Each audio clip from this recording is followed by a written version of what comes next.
point. Now, ma'am, one last question. Although you have already told so much about it, but still, I would like to ask that how did EduTap helped you in achieving your dream job of becoming RBI Grade B officer? Okay, so when I made up my mind that I would prepare for the examination, I think the first source which I came across was EduTap only.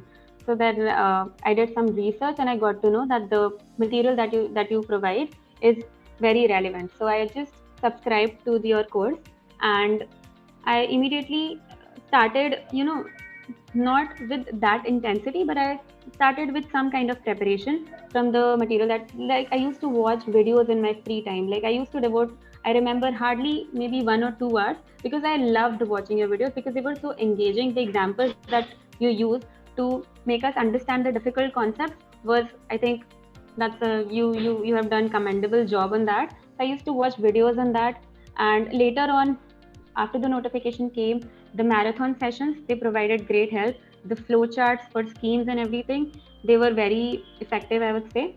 So I think I'm glad to have subscribed to your course. Oh, thank you so much, ma'am.